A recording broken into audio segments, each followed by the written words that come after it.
Battle! Pull! Oh! Ooh! Yeah!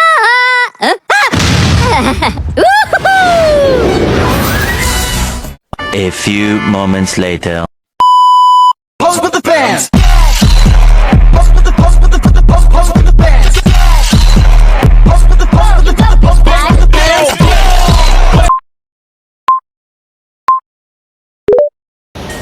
Bismillah, Assalamualaikum warahmatullahi wabarakatuh.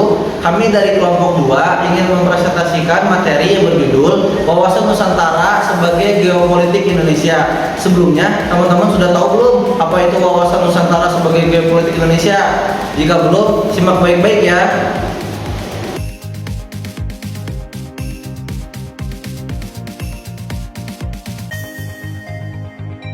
Wawasan Nusantara sebagai geopolitik Indonesia merupakan pandangan dari bangsa-bangsa yang terhubung oleh lautan. Indonesia adalah satu kesatuan dalam aspek geografi, ideologi, politik, ekonomi, dan sosial budaya. Geopolitik juga merupakan konsep yang menekankan integrasi dan kesatuan wilayah Indonesia. Dalam geopolitik, konsep ini penting untuk menghadapi tantangan dari negara lain serta menjaga kedaulatan dan persatuan bangsa. Nah, selain itu juga ada landasan wawasan Nusantara. Ya, dasar pemikiran wawasan Nusantara adalah Pancasila dan Undang-Undang Dasar Negara Kesatuan Republik Indonesia tahun 1945. Ada 5 pesan pokok yang tergandung dalam pembukaan Undang-Undang Dasar Negara Kesatuan Republik Indonesia tahun 1945 pada alinea keempat, yaitu yang pertama, penghayatan dan hakikat martabat bangsa. Yang kedua, kesepakatan dan cita-cita nasional. Yang ketiga, ada kebutuhan tekad untuk mencapai tujuan nasional. Nah, yang keempat, ada mempertahankan dan memperjuangkan kepentingan nasional. Dan yang terakhir, kesepakatan tentang pencapaian tujuan nasional. Itu juga ada tujuan dan manfaat wawasan Nusantara. Yang pertama, tujuan.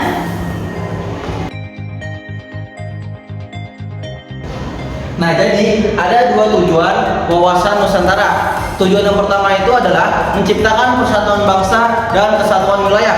Dan yang kedua adalah mempertahankan dan memperjuangkan kepentingan nasional.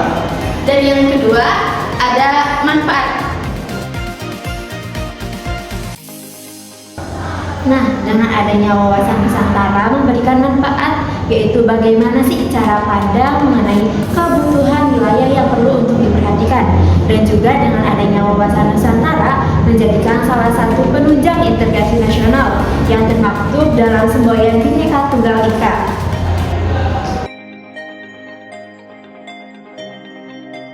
Ada 4 peranan wawasan Nusantara.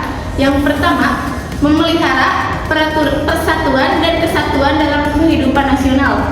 Dan yang kedua, ada menumbuhkan tanggung jawab lingkungan untuk mencegah kerusakan yang merugikan bangsa. Yang ketiga, ada menegakkan kekuasaan untuk melindungi kepentingan nasional dan memudahkan hubungan antar bangsa. Dan yang terakhir, ada merentang hubungan internasional dalam upaya ikut menegakkan perdamaian. Nah, setelah tadi kita telah membahas landasan, manfaat, dan tujuan wawasan Nusantara, di sini kita akan membahas mengenai hakikat dan kedudukan wawasan Nusantara. Hakikat wawasan Nusantara yaitu merupakan keutuhan Nusantara dalam pengertian cara pandang yang selalu utuh menyeluruh dalam lingkup Nusantara demi kepentingan nasional. Hakikat wawasan Nusantara juga merupakan persatuan bangsa dan kesatuan wilayah. Nah, untuk kedudukannya itu apa sih? Nah, kedudukannya itu adalah ajaran dalam kehidupan bermasyarakat, berbangsa, dan bernegara untuk menyikapi realita kehidupan bangsa Indonesia. Dan doktrin dasar nasional mendorong dan memandu penyelenggara negara serta masyarakat dalam mencapai cita-cita nasional Indonesia. Baik, yang selanjutnya yaitu latar belakang konsepsi wawasan Nusantara. ada 3 aspek. Yang pertama itu ada aspek historis. Nah, perjuangan Indonesia untuk kemerdekaan dan kesatuan wilayah melalui Deklarasi Juanda yang menetapkan batas perairan 12 mil diakui secara internasional dalam UNCLOS 1982 sebagai bagian dan konsepsi Nusantara. Selanjutnya ada aspek yang kedua, yaitu aspek geografis dan sosial budaya. Indonesia merupakan negara bangsa dengan wilayah dan posisi yang unik, serta bangsa yang heterogen. Keunikan wilayah dan heterogenitas bangsa menjadikan bangsa Indonesia perlu memiliki visi untuk menjadi bangsa yang bersatu dan utuh. Selanjutnya yang 3 itu ada aspek geopolitis dan kepentingan nasional. Nah, aspek ini itu geopolitik Indonesia sebagai satu kesatuan wilayah dari Sabang sampai Merauke membentuk semangat kebangsaan yang bersatu, di mana wawasan Nusantara menjadi dasar untuk menjaga persatuan dan keutuhan sebagai turunan dari cita-cita dan tujuan nasional.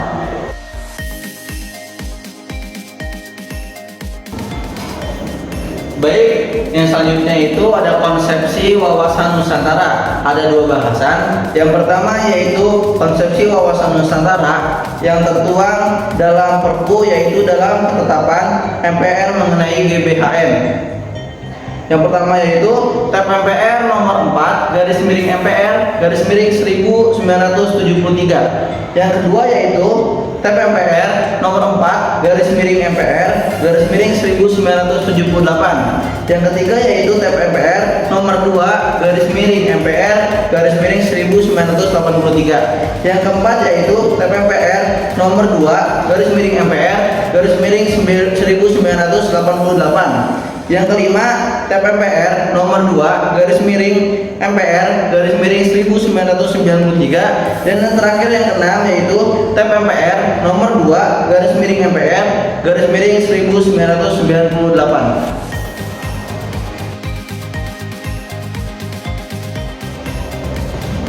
Dalam perumusan wawasan Nusantara, selain adanya konsepsi wawasan Nusantara, di sini juga ada hakikat wawasan Nusantara, yang dimana kesatuan bangsa dan keutuhan wilayah Indonesia mencerminkan cara pandang bangsa yang meliputi beberapa aspek, yang dimana diantaranya ada kesatuan politik, kesatuan ekonomi, kesatuan sosial, budaya, dan juga kesatuan pertahanan keamanan.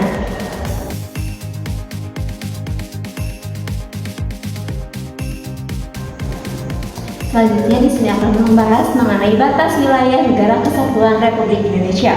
Menurut Undang-Undang Nomor 45 Tahun 2008, wilayah negara mencakup daratan, perlautan, pedalaman, perairan, kepulauan, laut teritorial, dasar laut, tanah di bawahnya, dan ruang udara. Di sini kami akan membahas 3 batas wilayah.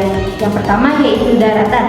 Daratan di permukaan bumi yang berada dalam batas-batas tertentu, walau di dalam tanah di dalam permukaan bumi. Selanjutnya yang kedua ada perairan. Perairan Indonesia meliputi laut teritorial, perairan kepulauan, dan perairan pendalaman. Selanjutnya yang ketiga ada wilayah udara, yaitu wilayah yang berada di atas wilayah daratan dan wilayah lautan atau wilayah perairan pada suatu negara. Baik, selanjutnya kita akan membahas geopolitik Indonesia. Geopolitik adalah sistem politik yang mencakup kebijakan nasional berdasarkan aspirasi geografis suatu negara, yang jika berhasil dilaksanakan akan berdampak langsung pada sistem politiknya. Ada 2 teori. Yang pertama yaitu teori tentang perkembangan teori geopolitik. Geopolitik awalnya merupakan ilmu politik yang berkembang menjadi studi tentang ciri khas negara seperti bentuk, letak, dan sumber dayanya. Untuk membangun negara, ini menjadi dasar bagi wawasan nasional yang mengarahkan perkembangan suatu negara.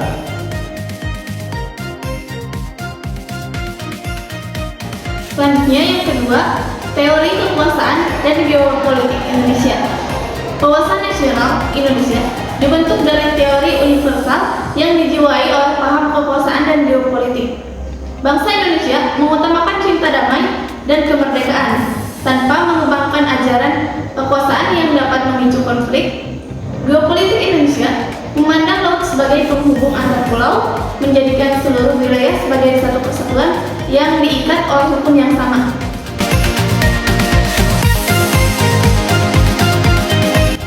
Selanjutnya di sini saya akan membahas mengenai pandangan geopolitik. Pandangan geopolitik Indonesia dipengaruhi oleh letak geografisnya yang strategis, kekayaan sumber daya alam, serta dinamika regional dan global. Para ahli yang mengemukakan ajaran pandangan geopolitik di antaranya yaitu ada Frederick Rizal, Rudolf Kleiser, Karl Haushofer, Sil Herbert Mackinder, dan masih banyak lagi para ahli lainnya. Di sini saya akan mengambil satu ajaran yang dikemukakan oleh satu ahli yaitu pandangan menurut Rudolf, yang dimana Rudolf berkata negara dipandang sebagai organisme hidup yang memerlukan ruang hidup luas untuk mencapai tujuannya. Negara juga merupakan sistem politik yang melibatkan berbagai bidang seperti geopolitik dan ekonomi politik. Baik, selanjutnya yaitu perilaku mendukung wawasan Nusantara sebagai geopolitik Indonesia.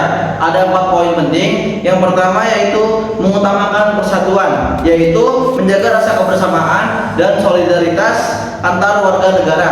Yang kedua yaitu membangun gotong royong, yaitu semangat kerjasama untuk kepentingan bersama.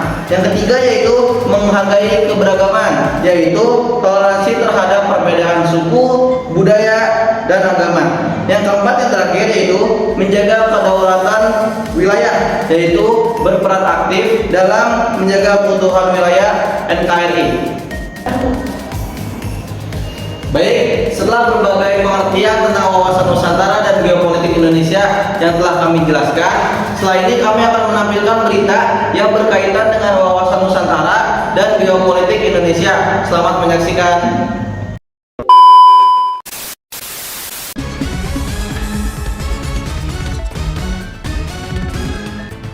Selamat sore, salam sejahtera bagi kita semua. Kembali lagi dengan kami berdua di Liputan Kewarganegaraan. Di sini saya akan membawakan sebuah berita mengenai sengketa Pulau Sipadan dan Ligitan. Kepulauan Sipadan dan Ligitan adalah 2 pulau yang terletak di wilayah tengah Indonesia, tepatnya di Selat Makassar. Pulau Sipadan memiliki luas 50.000 meter dengan letak koordinat. Pulau Ligitan dan Sipadan memiliki sejarah yang panjang dan kaya. Sengketa Pulau Sipadan dan Ligitan muncul pertama kali pada perundingan mengenai batas landas kontinen antara Indonesia dan Malaysia di Kuala Lumpur pada tanggal 9 sampai 12 September tahun 1969. Sengketa antara Indonesia dan Malaysia atas Pulau Ligitan dan Sipadan dimulai pada tahun 1969 ketika Malaysia memberikan kedua pulau tersebut kepada British North Borneo Company. Indonesia mengklaim bahwa kedua pulau tersebut merupakan bagian dari wilayah Indonesia berdasarkan sejarah dan geologi.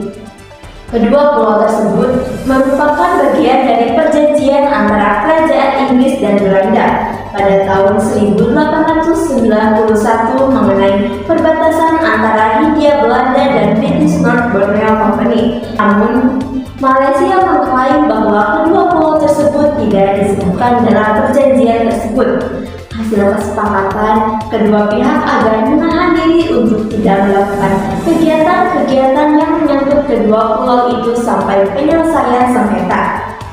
Setelah sekian lama berlalu, perundingan berakhir pada jalan buntu karena baik Indonesia yang bertahan pada posisi dan argumentasi bahwa kedua pulau tersebut telah menjadi bagian wilayahnya sejak masa penjajahan Belanda, maupun Malaysia yang juga meyakini kedaulatannya atas pulau-pulau tersebut sejak masa kolonial Inggris, tetap bertahan pada posisi masing-masing. Pada tahun 1997, kedua belah pihak sepakat menempuh jalan hukum, yaitu dengan menyerahkan sengketa tersebut kepada Mahkamah Internasional. Nah, di sini saya sedang bersama rekan saya yang akan memaparkan mengenai penyelesaian sengketa Pulau Sipadan dan Ligitan. Penyelesaian sengketa Pulau Sipadan dan Ligitan. Pada tahun 1998, masalah sengketa sepadan dan kreditan dibawa ke ICJ. Kemudian pada hari Selasa, 17 Desember 2002, ICJ mengeluarkan keputusan tentang kasus sengketa kedaulatan Pulau Sipadan kreditan antara Indonesia dan Malaysia. Mahkamah Internasional memutuskan bahwa kedua pulau tersebut milik Malaysia. ICJ menyatakan bahwa Britania Raya memberikan kedua pulau tersebut kepada British North Borneo Company pada tahun 1906 dan bahwa kedua pulau tersebut tetap menjadi bagian dari Malaysia setelah Sabah memperoleh kemerdekaannya dari Britania Raya pada tahun 1963. Hasilnya, dalam voting di lembaga itu, Malaysia dimenangkan oleh 16 hakim, sementara hanya 1 orang yang berpihak kepada Indonesia. Dari 17 hakim itu, 15 merupakan hakim tetap dari MI. Sementara 1 hakim merupakan pilihan Malaysia dan 1 lagi dipilih oleh Indonesia. Keputusan ICJ pada tahun 2002 dianggap sebagai kemenangan bagi Malaysia dan kekalahan bagi Indonesia. Namun, Indonesia dan Malaysia telah berjanji untuk menjaga hubungan baik dan tidak memperburuk situasi di masa depan. Nah, berita tersebut merupakan sengketa Pulau Legitan dan Sipadan, yang dimana hasil dari sengketa tersebut Indonesia dan Malaysia memutuskan untuk membawanya ke Mahkamah Internasional dan ternyata diselesaikan dengan cara hukum. Indonesia dan Malaysia berjanji untuk menjaga hubungan baik dan tidak memperburuk situasi di masa depan. Sekian berita dari kami. Terima kasih.